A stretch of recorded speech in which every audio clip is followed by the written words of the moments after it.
on. But certainly on a mobile device, I couldn't live without the RSS feed. It is invaluable for me. Having a look to see what else we've got to mention. Roy, is there any?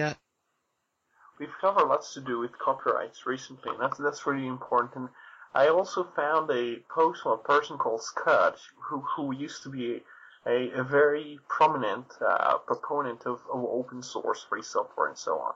And she's also a very strong feminist, which is what she's known for. And she wrote basically about the reason she doesn't advocate and she doesn't view herself as a person who's advocating open source anymore is because it's basically won. Or because lots of people blog, or she argues, lots of people use Firefox now and they go on to WordPress, or they have a WordPress installation of their site, if you don't do a hosted one. And everything just tends to incorporate open source. We don't actually think about that. It's just become part of society. And so people, you don't have to tell them it's open source about Firefox. You just tell them Firefox, and they know what you're talking about. It's part of the mainstream now. And she was talking about how we need to try and step ahead to things like open data, open access, open hardware, net neutrality, censorship is an issue we increasingly have to deal with, and how we also have to think about the side of to do with content or to do with data. I mentioned open data just a moment ago. We also have to open society, not just in terms of the tools that we use, but also trying to make knowledge accessible to more people. And she was going on about something which I very much appreciated, because I think it kind of applies to me too. I spend more time these days looking into issues like censorship, repression, and freedom, and beyond just the software. How do we open the data? How do we ensure we can view what the government is doing? Because they can upload certain sheets and actually share with the citizens what they do in terms of just give us the spreadsheets or something to make sure you do the right thing. Even the fact that they upload the thing actually ensures they behave better because they know they're being watched by the public. So things like that is one of the reasons I think we should even talk about things like copyrights, which of course applies to works and not just the tools that we use to work with, and also encourage the sharing among people as opposed to putting centers of power over content and over software. And that's ripe to be misused at some stage, because when somebody gets power, that person never gives up the power. Nobody gives power willingly away unless there is something to be gained from it.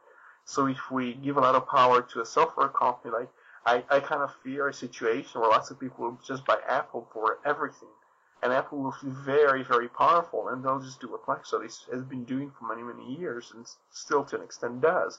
And that's doing as much as they can to get power at the expense of the people, and not really caring about anything except the shareholders and except their own power, which translates into money for shareholders. So that's what they have to do. That's why I think. I speaking for myself, I've always been an advocate of choice.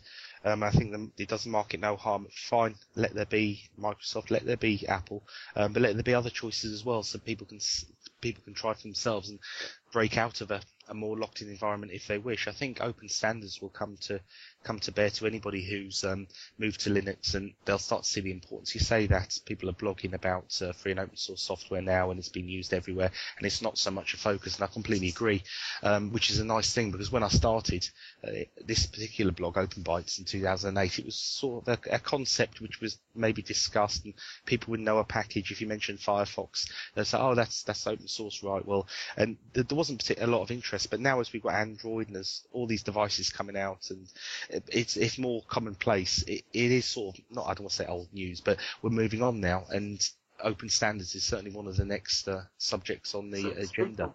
And just pay attention to how on mobile platforms Internet Explorer has become completely extinct, because the only platform where it had any chance of being relevant really was Windows, or Windows Mobile, or whatever it is that comes from Microsoft. Because they lose the mobile race, and increasingly now, as lots of people access the web using their phones or tablets and things like that, you will see fewer and fewer people accessing the web using Microsoft technologies. And just today, I found a post, actually a couple of posts on Slashdot, about a flaw. I think it's a critical one, that affects MHTML. Now, I'm not sure what the M stands for. I can imagine it's like Microsoft HTML something. And it's a critical flaw in all versions of Windows, because of course all versions of Windows come with Internet Explorer and all kinds of packages like that. And I don't really know if it means that there is a remotely exploitable issue for every single user of Windows now because of that. It's just I saw it this afternoon, so it's a pretty major thing. One thing I was going to say though is since you mentioned, well, I suppose you were talking about your website. That's based on open source, isn't it? The whole thing. Yeah. So yeah. Which is ironic because since Microsoft gave away its Blogger users to WordPress, it's you've got a lot of Microsoft advocates now who are using Linux-powered WordPress to try and promote Windows, which is quite ironic, really. Sorry, Carol. Yeah, well, it's when it comes to browsers now, everything tends to be based on a different set of rendering engines and everything. So advertisers too have to adapt to that. They have to accept that Apple and Google are some of the main players, except of course Symbian and BlackBerry. And I'm not sure they will stay, and I don't think analysts believe that they will manage to compete with the Unix and the Linux competitors, whose platform is being developed jointly by quite a lot of companies at the same time. Except for Apple's, but I think Apple too is really facing some issues, and I'm not sure if the departure of their CEO has something to do with the fact that he thought, well, maybe we've kind of peaked for a while, and maybe we're not going to improve so much, and maybe you could wait a few more months before he took a health leave. I'm not sure.